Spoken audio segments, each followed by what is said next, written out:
Long is kind of in that echelon as well, but doesn't have the same playmaking pre-level 6 like those two other junglers that you mentioned. JDG will get first pick going into this draft, and with the Lulu ban, that does deny another powerhouse enchanter from being first lockable. However, the next best support in question is that Nico, and it's locked in for Vampire. Wow, we were prioritizing Nico very early on. I guess I'm not super surprised, but with Nami gone, Karma and Lulu taken, I guess it does make sense. I think it opens up potentially having to play against Alistar, and those matchups can get a little bit tricky. I said that I was prioritizing Vi, but looking at Tarzan's match history, he's only played Vi twice this season, and last year he played it 10 times. This guy puts very little stock into try to grab this champion. Xin Zhao, Pantheon, Wukong, Poppy, even Nefiri have way more games than this champion alone. Yeah. So Tarzan definitely likes to kind of flex his muscles a little bit here. We're going to get a Jarvan taken in, so could potentially mean that we're looking for dive. Could also be the way that Tarzan tries to segment the immobile carries of JDG away from the rest of their squad so that the team fight can kind of go in their way with a numbers advantage. Curious that Anyone's Legend went for Sivir when Ezreal is still available as an AD carry, but with Hope, at least he can provide some utility for the rest of the team, even if he does find himself falling behind the curve. Nocturne is another jungler that we didn't get a chance to mention, but it was something that was taken off the table in the first game ban. And Nocturne being able to cloak where this Nico is going to be trying to attack from with the cover of Paranoia adds to the overall threat of the ultimate combos that JDG can pull off here. I'm curious if they want to just secure an AD carry for themselves that can escape the Cataclysm from Jarvan, or if they want to prioritize something else for either their solo laners here. It could be Ezreal Yunara, or Ezreal Nico. It could be Yunara Nico. Definitely all possibilities. Kaisa for Gala. I think Kaisa into Sivir is very tricky to play. You can always try to burst out this Kaisa or the Sivir, but the minute that you get trapped underneath your turret, it is very difficult to play. And so with a Nocturne, I want to see JDG prioritize lanes that are going to maybe be a little less stable. I want to play things that are going to allow for me in whatever solo lane that I'm playing with to be able to run in and dive them on side lanes when we get out of our laning phases. Those are the kind of matchups I would love to see at Talia. I wonder if that's going to be a very big priority here for HongQ. I'm just excited about the prospect of JDG going for a full-on dive composition and not even being scared that they're showing it this early on in the draft with their 3-man core as we start hitting bans for our second round of the draft phase. There's the Alistar that I was talking about. So good ways of knocking away a Nico engage or even the Nocturne if he doesn't have, kind of just forcing out his spell shield, I think is really, really pivotal. Twisted Fate is a good ban coming in from AL. Twisted Fate plus Nocturne sounds super, super cringe if I'm playing on side lanes. There's the Vayne. Is there something that we're not seeing? Is there... Twitch chatters, I need you to do homework for us. I need you to go find Flandre's solo queue accounts on the Chinese super server, scrape all of that data, join our Discord, and ping us to see if maybe this is just something that we're missing. Something's up, because we first see the fan sign for a Flandre Vayne, and I'm like, now whatever. JDG are banning it, and we're like, hang on. Something's adding up, and we don't know, but we won't see it this game.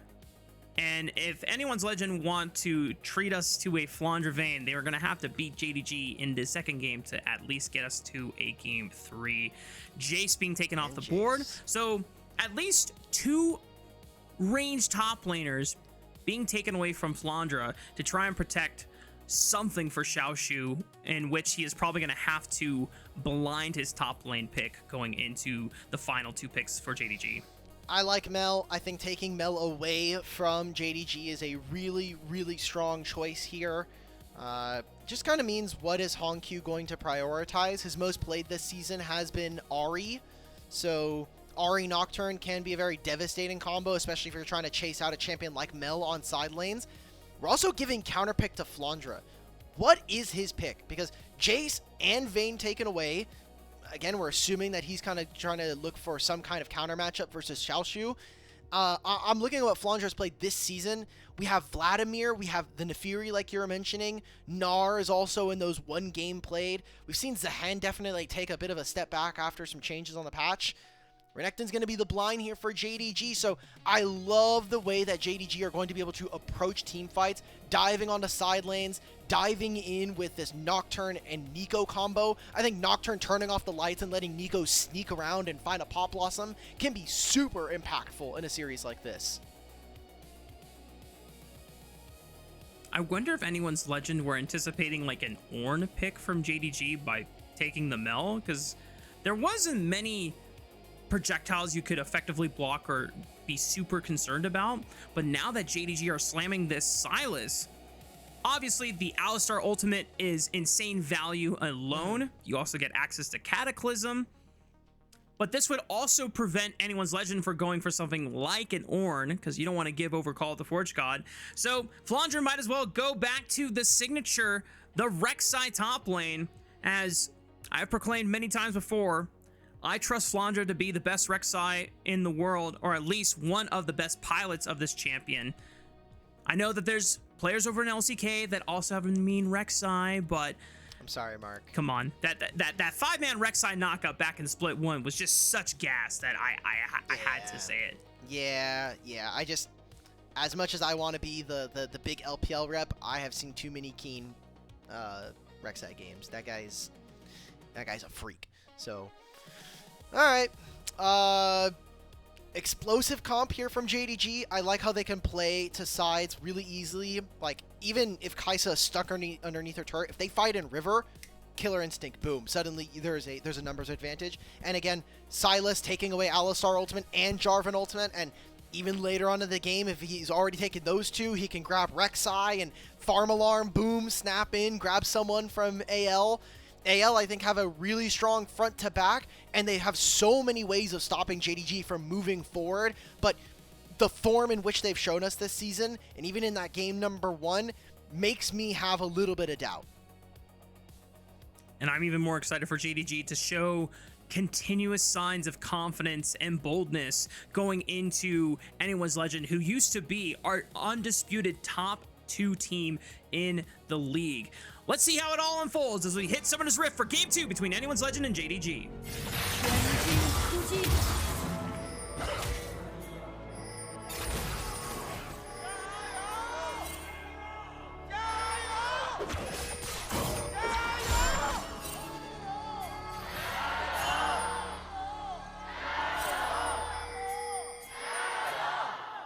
I'm really sad we had the gyos during that while we're showing this amazing fan art of Tarzan. Yeah, I'm just impressed. Really good trade, as we already saw. HongQ finding some pretty decent damage down onto the Mel early, and we get to see good vision placement from JDG this time, where they're able to scout out immediately and find Tarzan on his first clear. So I think bottom lane shouldn't be under too much threat, especially as this Kai'Sa. JunJia's gonna challenge him. Oh he took my god. Raptors, he flashed over the Baron Pit wall, and he's gonna challenge Tarzan on this camp. He has Smite available. He's not gonna even need to use it. Yeah, I mean, dude, yeah, just like this item, or this champ on level 1 is so disgusting. Cool, he gets to steal his wolves now. Tarzan's probably just gonna go to his Raptors. I think if JunJia is smart, he just takes his recall immediately, walks into his blue side jungle. JunJia, man, he is cooking this split. I want to continue to see more, though. One game, one series is not enough of a sample size, and even HongQ, man. Now we are just ruining Tarzan's game for no reason.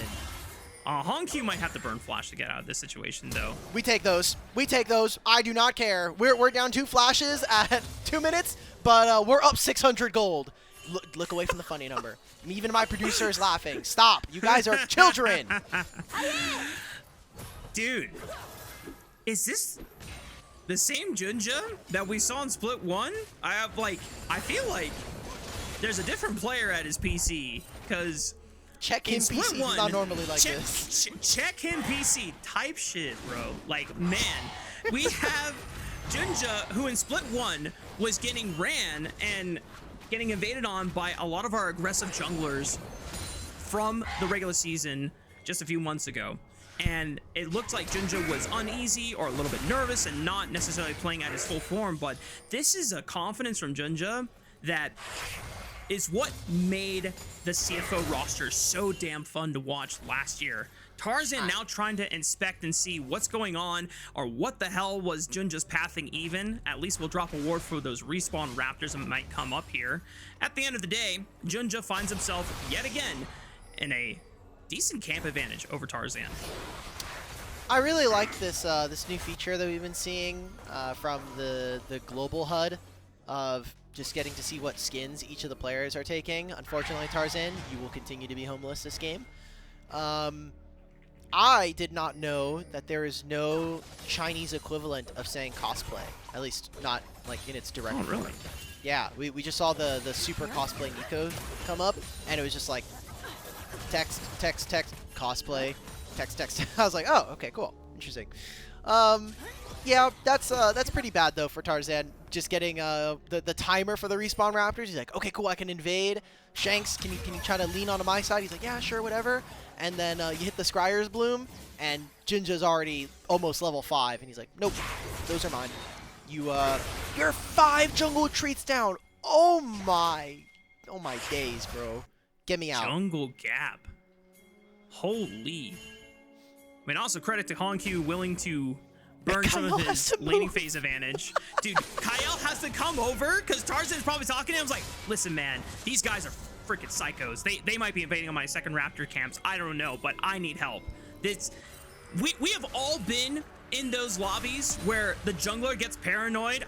I'm talking about myself as well. Yeah, where I was it's gonna like, say. guys, I'm getting invaded on. I need help right away. And your teammate's like, okay, calm down. It's okay. I'm here. Look, they're not even here. It's okay. JunJia can't hurt you. And it's like, I don't know, man. HongQ's gonna move over. He's gonna flash over. Gala's gonna come over with a Void Seeker and steal it. Like, you just get paranoid at this point. Yep. For right now, it is merely just a 3-camp lead. JunJia will also finish his getting these Krugs. I wonder what this does for his level 6 timer, because he's already almost level 6 now. Yes. Lower third. I am. He can actually just block out our top laners. This guy, we learned last series that those guys don't matter anyway. So, does JunJia get level 6 by finishing this Scuttle?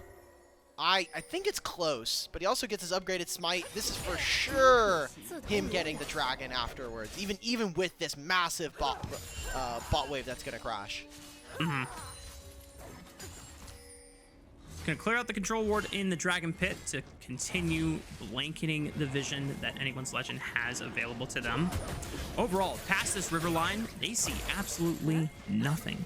And that's without JunJia having to pop the paranoia. Tarzan is going to go for the raptor respawn, but HongQ is here. He's saying, nope, you cannot touch these chicken nuggets. I'm going to pull them and make it even more harder for you to complete these on time. This is so cringe, man. This is so cringe. What are we, like, why? What's up with the Tarzan hate, bro? I have to say, the concerted effort that we are seeing from JDG is rather impressive, if only for the fact that they are trying to rage bait one of the LPL's greatest junglers in recent history. But it doesn't work. He still grabs the, he'll still take the Raptors. He's just delayed by a few seconds. JDG though, in turn, they continue to have their lead here for JunJia. He'll grab the bot side Scuttle and the Dragon and be level 6. Tarzan is still gonna, he's not gonna have ultimate until 7 minutes as Jarvan, which I just think it's really cool from like a gameplay and like an unbiased perspective. But if you're an AL fan, this is like, this is torture. And look at that. Like clockwork, JunJia, a third Raptor respawn camp, and he's coming in to yoink it away. I like the idea that JunJia's just like, you don't even get to see me take this Raptor camp. You don't even get the pleasure of watching your Raptors die. I'm going to take them. I'm going to be almost level 7. Xiaoxu, you are the only play. You know that Tarzan has no camps on bottom side. You need to respect this play. Well, Xiaoxu's gonna try to fight this 1v2 versus Flandre and Tarzan. No way, he gets out the paranoia, blankets the vision on the top side. Meanwhile, as they make the play onto the bot lane, Kael, though, deflects the dive, and allows for a trade at the very least so that Hope gets one back in his pockets, but it's first blood for Gala's Kaisa. I'm going to take that if I am JDG, because Hope is going to miss out on all of these waves, all of this experience. JunJia's also going to try and steal another Krug. Okay, Kael, if you're the GOAT. Yes! Let's go! Justice for Tarzan. All right. I think JunJia actually still got it, though. I saw the 20 gold go over to JunJia. That doesn't... Look, we are... You know what? Here, we're not biased here on the show. There's a magical phrase that we can say that doesn't fit my narrative, and then we True. just move on. Perfect. I love the pivot here, Raafaa. But yeah, I still think that JDG are really happy with that line of play, right? Like, all of that gold going into Gala, they got a plate for themselves during this, and very easy move for them to then get these 3 grubs. Now, AL on the backside, we had some camps being taken by Tarzan, more importantly just getting this red buff taken away, but I think it really stings that they weren't able to get more out of Xiaoxu. Even getting his flash, I think, would have been a rather good win for them, all things considered, from this early game. A part of me just wants to believe that before this matchup, Tabe was just sitting in the draft room or the prep room and just thinking, what if I just rage bait my former player? That's the game plan, guys. You know what, HongQ, I need you to drop your waves. As soon as you see a Tarzan camp coming in or him trying to invade on JunJia's camps, you need to drop. And your goal is just to make sure that Tarzan can't get anything.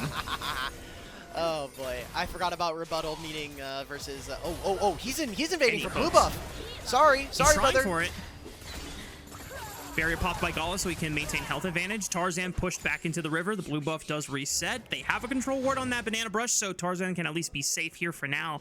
There's no dragon for a couple minutes, and Tarzan unfortunately cannot continue the invade on the JunJia, but he's gonna get those chickens this time around. And he gets his own chickens. This is great. There's not much else for me to say here, man. Like, Tarzan's been getting omega focused. And look, a lot of the early game for anyone's Legends really does run through Tarzan. He is the brains of the operation. Tabe said this much just last year when he was on the team, saying that he was kind of the leader. Tarzan's Chinese is actually fairly pretty good for the most part. So he's kind of the go-between between him and Kael and the rest of the team, but Kael's also gotten a lot more proficient in his Chinese as well. So it makes sense that when you have one of the most talented players on your team to lead them from the early game, it works. But, I mean, now you're in a situation where hopefully the rest of AL, who are doing fine for the most part, can try to be a little bit more creative. This is definitely a much easier early game to play in comparison to even just last game. Yeah, so at least they didn't get blown up on the top side of the map. Yeah, Raafaa would already be 0-2 at this point. This game would be over. Oh yeah, no. If I had a Nocturne just suddenly invading me on Gromp, and then I get my chickens challenged by enemy Silas, I'm ready to FF. I'm just like, but that's a mental diff right there.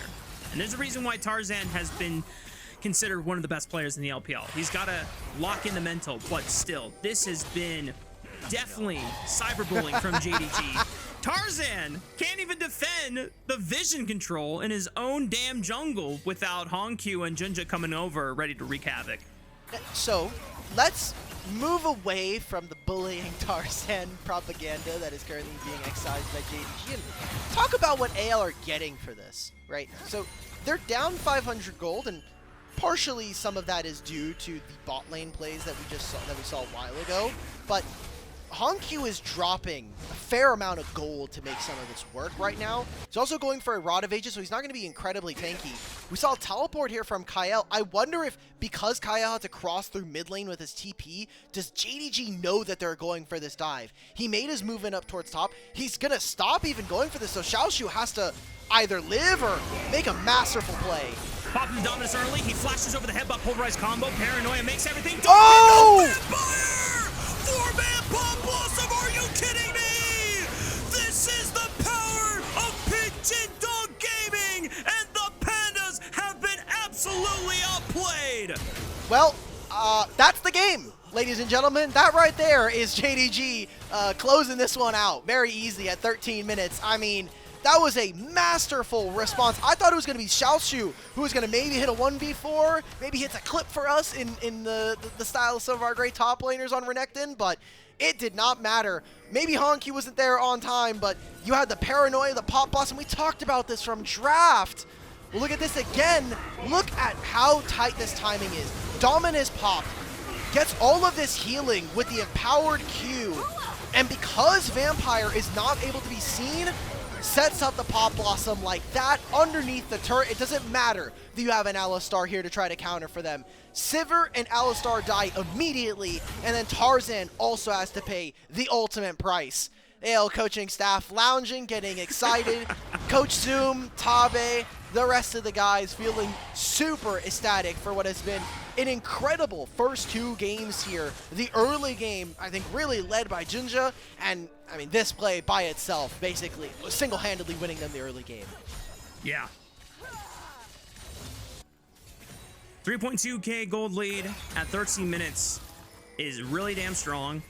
It doesn't necessarily mean the game is over, but at high-level League of Legends, by some of the best teams in the world, this is usually enough for them to just close it out at this point, and it's super, super hard to try and come back now that we have an accelerated Rod of Ages for HongQ Sylas, first items across the board for a majority of carries on Jindong Gaming.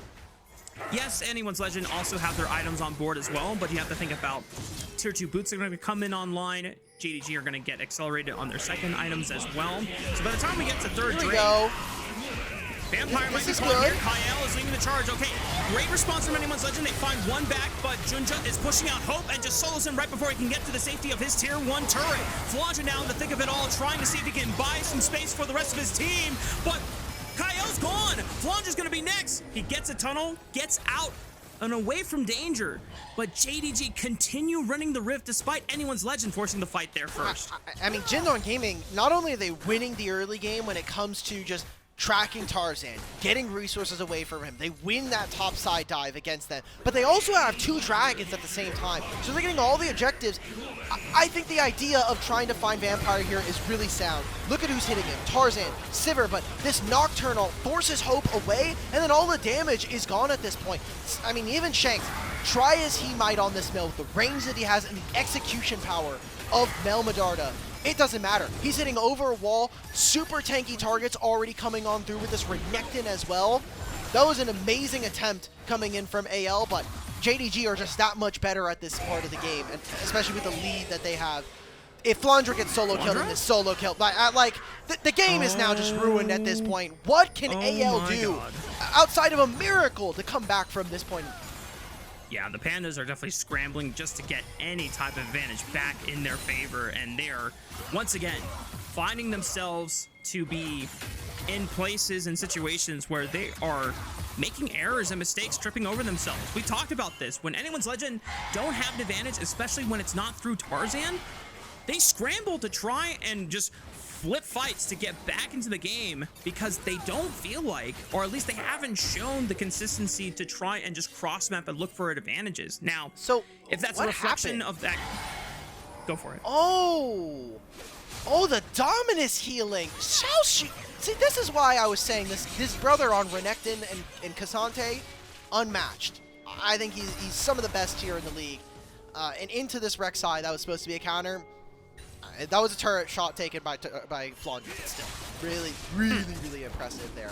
I think part of this, the reason why we're seeing this game kind of go really fast in favor of JDG, is the Nocturne just creates so many pockets for them to be able to play on multiple sides of the map. We just saw in that play alone, he gets to go down towards bottom side and sit in mid, and they get to cut off one side of the map where Shanks has to walk all the way around, and HongQ is getting bot tier 1, hitting on bot tier 2 the entire time. So JDG at 17 minutes are going to put themselves on soul point with a Cloud Soul and with a 5,000 gold deficit, and in all of the right places, especially here.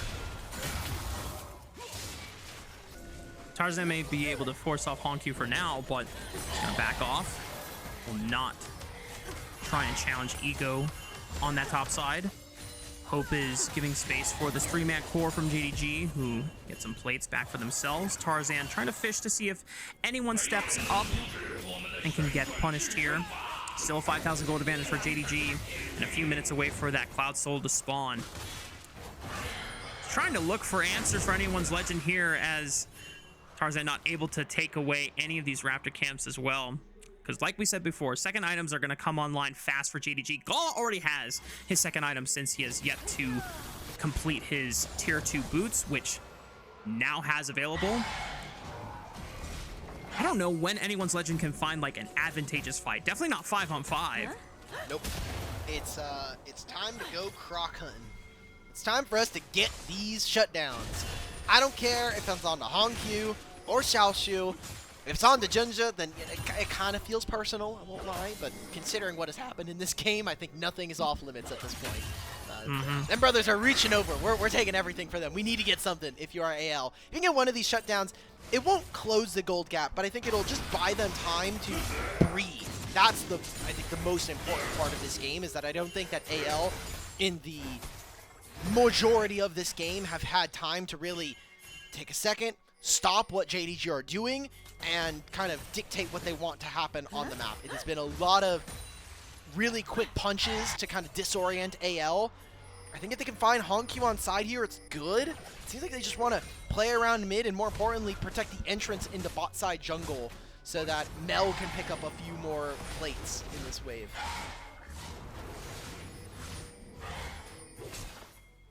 Yeah, they bring over numbers to force Flandre off the safety of his own turret. HongQ will do his best to prevent Shanks from getting too many plates, but Tarzan, the threat over being on that bot's side of the map, can't really step up and challenge him either way. But I mean, JDG are collecting plates, they're collecting turrets across the map. You already see that the game recognizes that anyone's legend are in dire straits with the fact that objective bounties are available for the taking on all these turrets. It's kind of impossible for them to find HongQ because he has 3,000 HP at this point. Maybe once Shanks finishes his second item here, I think you get a little bit more room. It's a proto belt, never mind, I match. So, I'm ready to chalk this game up. I'm sorry. I really hate the new proto belt mid deck. No, I think I'm with you, in a man. lot of instances, it's not great. I'm with you. I know in the last cast, me and Grapes were trying to, me and Quacks were trying to find some justification for it, that it's like the mage equivalent of Gale Force. I don't know if I really align with it, but I get the sentiment. Yeah, I don't even try to explain it or understand it. I just hope it's a phase that'll pass. As this Rift Herald... Like Jorts. Yeah. I was never a fan of Jorts. We'll see how much damage this Rift Herald can get off. No one's taking it for the ride, so it will crash into the turret. Doesn't completely take it out. Paranoia for the darkness here. Vampire once again, another great flank obscured by Paranoia's darkness. Tarzan is the first one to fall. Credit to Gala. Xiaoxu running down Kael, and the rest of the crew from anyone's legend are soon to follow. Xiaoxu forcing the flash out of Flandre, and JDG are ready to close this series out in style, not even dropping the tier 1 turret. It has 2 HP. It has 2 HP. You can see it in the bottom left of your screen, the target indicator there. If we take a look at this fight, I think we are going to see AL completely collapse in this game. The game is essentially over. Just look at this Paranoia. So again, they're getting set up. There's a lot of crystalline overgrowth, so I can see that AL are thinking this is going to fall. Look at the Paranoia. Because it puts your available vision in melee range, there's no minions. Tarzan walks up to hit it twice, and he still can't kill the turret. He just basically suicided underneath tier 1 to try to get that objective bounty. It turns into a triple kill here for JDG.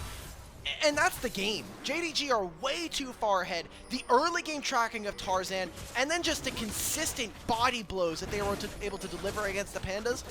Too much to overcome. A Baron now for them. And guess what? We're going to take Soul as it spawns at 22 minutes.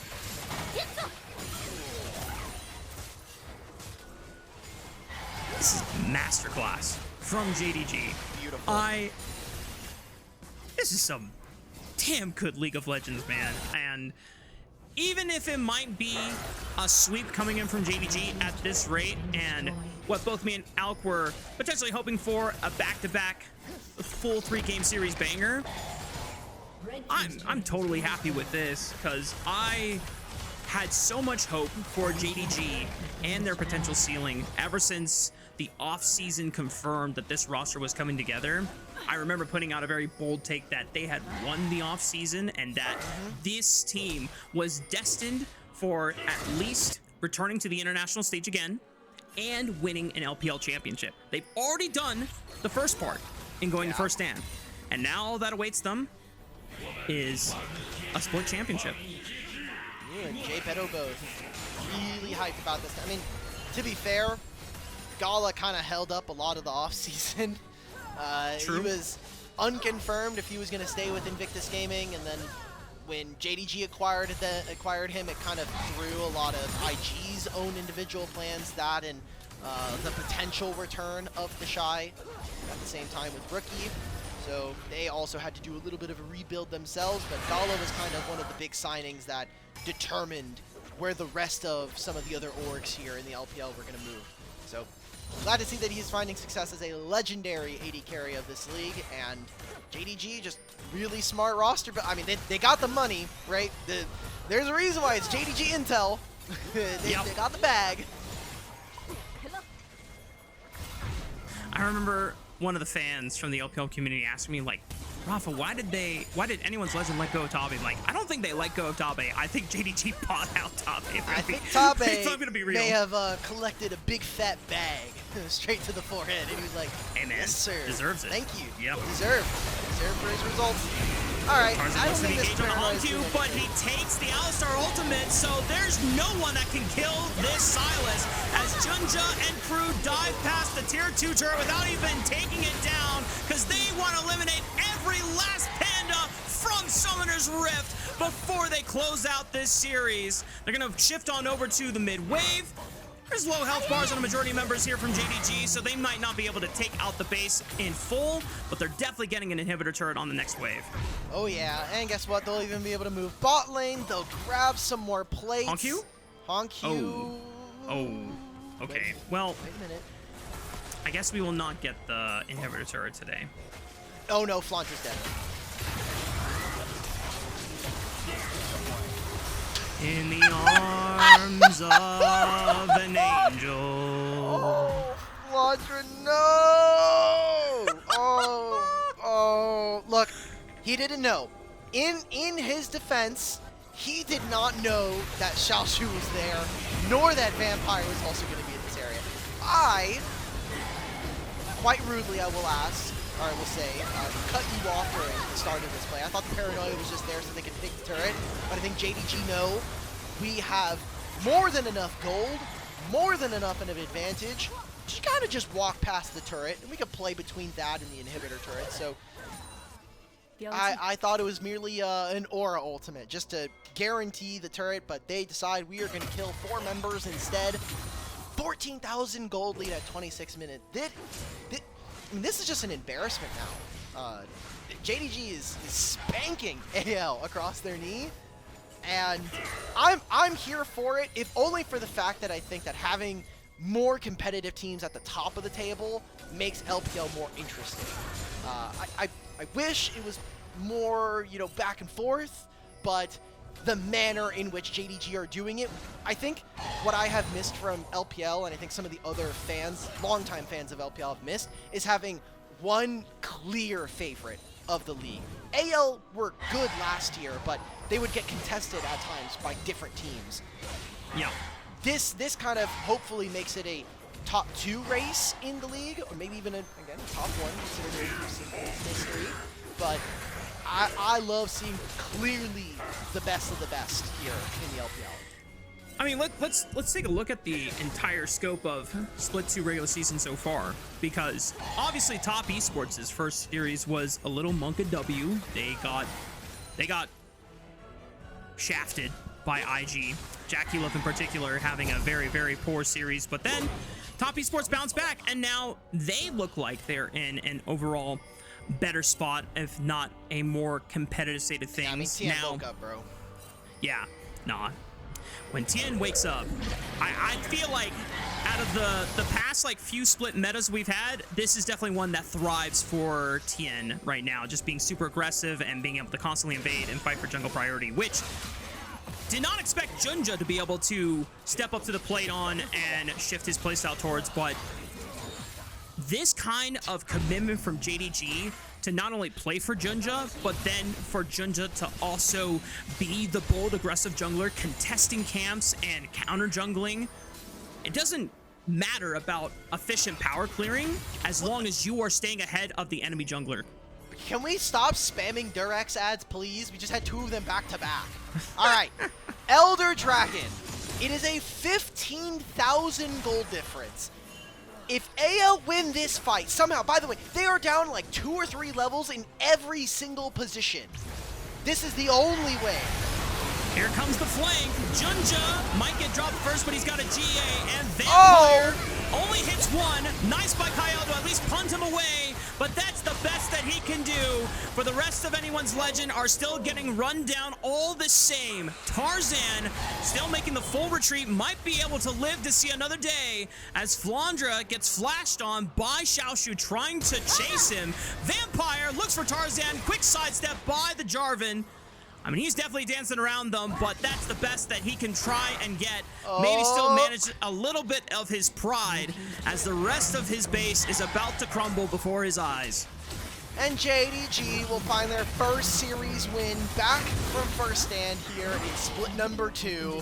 And it is with a resounding thud that they drop anyone's legend here. One last Hail Mary defense from the Pandas. Tarzan will be the first one to fall this time around. Jindong Gaming are here with a statement that they are ready to take on the best in the LPL. What a good game from JDG, man. It feels good to play that kind of game where you are definitively better than your opponent. And I think more importantly for me is watching the level of prep that went into this early game. First game, you start off, we're having JunJia on this Skarner, we're kind of getting feisty early, we're moving bot lane immediately. Vampire comes out first out onto the map and is able to help his jungler secure both scuttles early on and then snowball the game from there. Second game around, we come in and we're flashing over the Baron Pit wall, getting into Tarzan's face, and then still moving and contesting early jungle camps. That is a level of preparation that comes from a top-level team and, more importantly, comes prepared to play against a team that is super scary if they're given space. Yeah. JDG clearly respect anyone's legend. And the generational performance that we got out of JunJia goes to show that this wasn't just anyone's legend being spanked because, oh yeah, they're bad. No, JDG came in with the intent to destroy them systematically. And when you go for Tarzan, who is in charge of leading the systems for anyone's legend when it comes to in-game, and you set him behind, you put a giant question mark on this team. How well can you recover from being in a deficit, especially when your star player, your leader, is the one that is falling behind? Now, in many past scenarios across multiple generations of League of Legends, sometimes they say that it's worse to try and attack a player that is experienced because they'll understand how to recover from it, and you should just go for the weakest link because they won't know how to recover.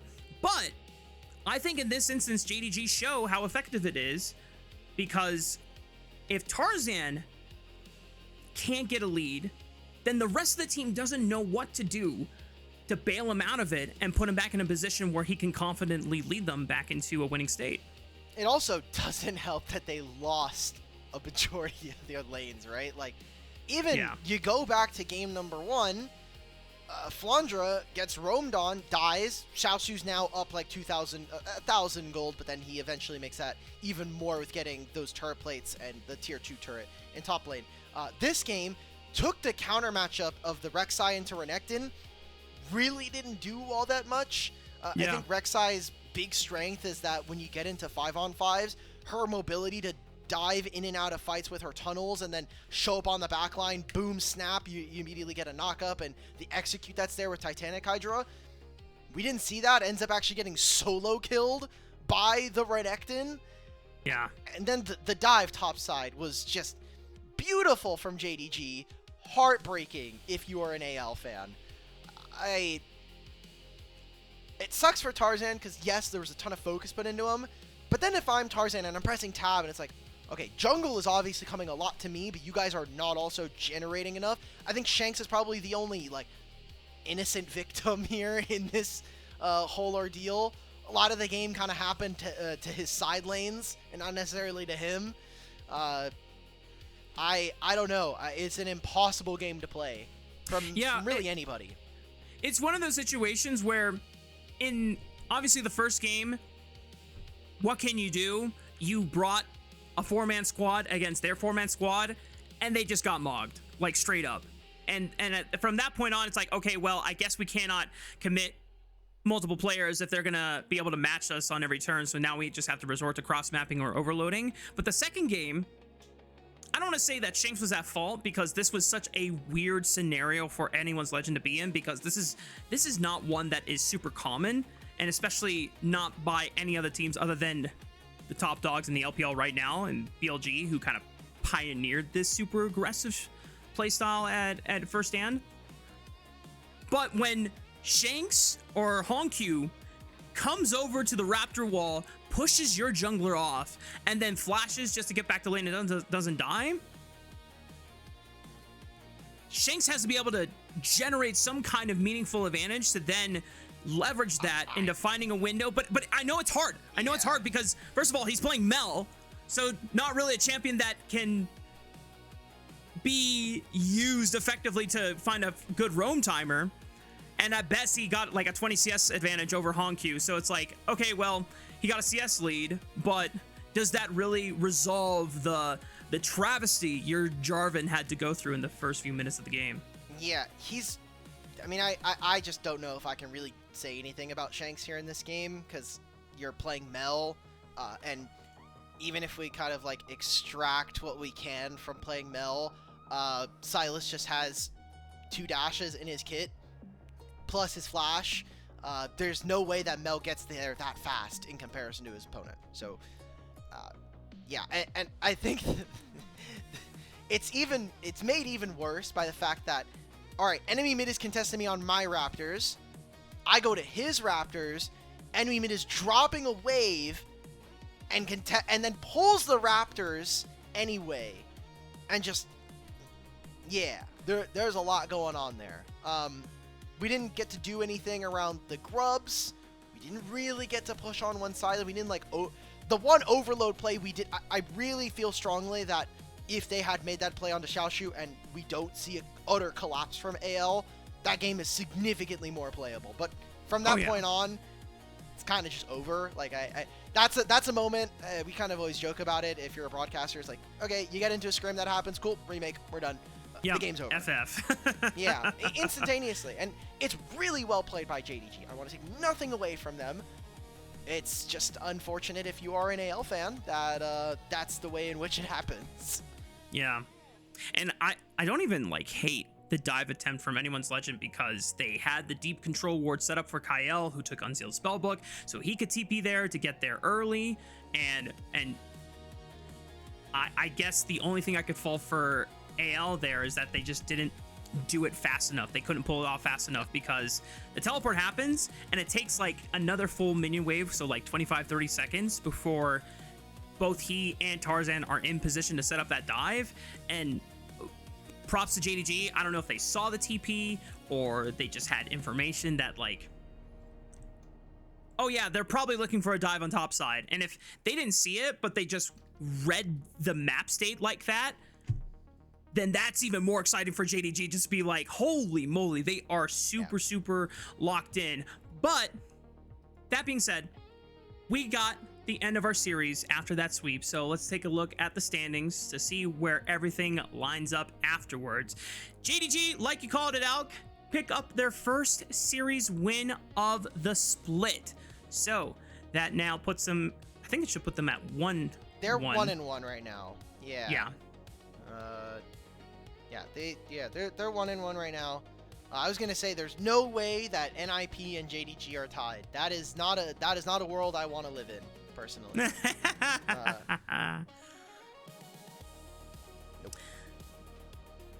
It's okay. Wow. Ninjas in pajamas, 4th in the standings. Them brothers got hands. Awesome and Guo. I know I spent some part of last year kind of being an Awesome hater from my time early on in LPL in 2023, but he has really come to rise up, and something that has been consistent in his career is that he is kind of like this mercenary AD carry.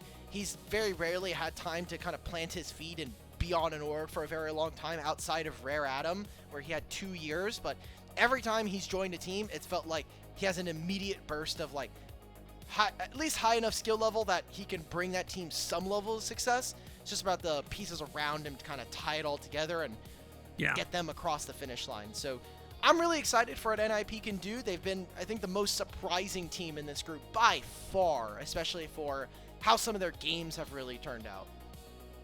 Especially with the pre-season expectations we had for them. Just saying that both NIP and WE were in the same category of teams like, well, they made it through playoffs or made it through Knights Rivals to get into playoffs. They're just lucky to be here, but once they go up against the big teams, they're going to get spanked. But they took a win off of Weibo Gaming, who, transparency, not looking so hot right now. So we'll see if that is... Yeah, well, sorry, Weibros.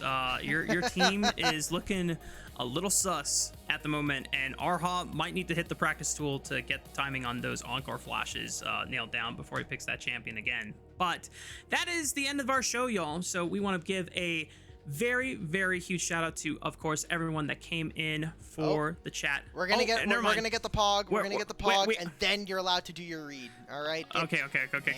Get back in there, brother. You're no fun allowed. No bedtime for you until that pog comes on our screen. Please, it's 8 a.m. You know what? If you wanted to sleep earlier, you should have told EDG to not troll. Okay? You should have told Leaf to not grief it. Listen, I didn't have any control of that team. Don't look at this. If you're an Anyone's Legend fan, don't look at it. No, wait, I want to see it. No, wait. Let the JDG fans kind of they get one last glaze before we send them off. Listen, this is what I'm going to say about EDG right now. I'm happy for them that they got the win. Leave is one on thin ice with me right now. He played 2 really good games back to back. Game 2 and Game 3 were good. I think you should be mad at your jungler. Your jungler landed 0 smites versus Krakow. That brother was getting clapped up. You know, you can take that up with Super K-Man Rocks, because he's more of the Xiaoxu stan than I am. I'm just... I know. Game 1 was disappointing, but, I mean, the Lucian game was really good. The Senna game... also very good. I mean, Leave Senna is quite pog. Yes. I think we've said this before, but last year when he was on NIP, at some point we're like, I think both he and Jackie Love are the 2 best Senna players in this league. Agreed. All right. There's a lot of great highlights you can choose, LPL. We know who won this game very early on. We know who won. So who are we thinking for Pog? Who gets Pog? JunJia again? Player of the match as well. I feel like it's just JunJia. Like JunJia already got Pog for game 1, and him just dismantling Tarzan from level 2, the flash over the Baron Pit wall just to catch him on Gromp. I think my favorite thing about, it's not this coach reaction, but it's the top lane dive outplay. Everyone else on the right side was super pumped and hyped, and then Tabe is just golf clap. He knows. He's like, all right, that's not going to immediately end the game, but let's close it out. Get to the end. The job's not finished until I see that big crystal in their base. Go kaput. Tabe's always locked in. That's why he's the GOAT. All right. Probably JunJia. HongQ? Okay, all right. I could see it because he was playing like true like arcane terrorist Silas, where he's just like, there's no more. So he went up to Tarzan and he was just like, no more wages. You're getting no gold this game. This is what the people of Demacia get for enslaving my Disgusting, people. disgusting King Jarvan. Disgusting Demacians. How dare you? Oh, it's a split vote. Okay, so 4 votes for HongQ. One of the casters gave it over to Xiaoxu. One of the refs and the overall LPL community gave it over to JunJia. And the JDG fan club voted on Vampire. I like the Vampire vote. I think Vampire had a lot of really great moments on the Nico. Player of the match, yeah. Extreme GOAT performance from him. Not much else to say. Like, yeah, I can't believe that Skarner Nocturne is the way. Also, why is Nocturne's like super zoomed in and Skarner gets the worst paneling of all time? Whatever. I think the framing needed to be shifted down like 80 clicks. Yeah. Maybe a little bit more. But yeah, I cannot speak enough about JunJia's generational series today, because the last time that these two teams played against each other was upper bracket, not quarterfinals, but, or maybe it was technically semifinals. Anyway, it was upper bracket, and JDG end up going the distance 3-2 against anyone's legend. And that series, even in the games that JDG won, I never felt like JunJia was gapping Tarzan. He was playing well, but he never gapped Tarzan. This was a jungle gap, and this was a jungle gap. Agreed. This was on the level of JunJia jungle gapping Tarzan in lower bracket semifinals in playoffs. Obviously, Tarzan got his revenge in their very first series of the split against Weibo earlier, but now JunJia has staked his claim, and he owned Tarzan this entire series. So now anyone's legend gonna have to go back to the drawing board and really take their time in reviewing this one. And I think at least the cope that anyone's legend fans can have after this series is say, thank goodness this happened early on in the regular season, because this is now good tape for us to review and figure out, how do we prevent this from happening again? I don't think it's going to happen in this week. I was going to say the real cope that AL fans are going to have is that their next series is against WE. So free win, scheduled win. We'll see what ends up happening. But that's going to be the end of our show here. Before we close out, we do want to say thank you to our elite coffee supporters, Aaron Soup and Mung. Their pledged financial contributions continue to level up this broadcast and give back to the cast and crew who's tried to give you an LPL English product every single day. From Raafaa, from Quacks, from myself, from Elia, from the folks on our socials team and moderation team, we want to say thank you all for joining us here tonight. There will be more LPL tomorrow, same time, same place here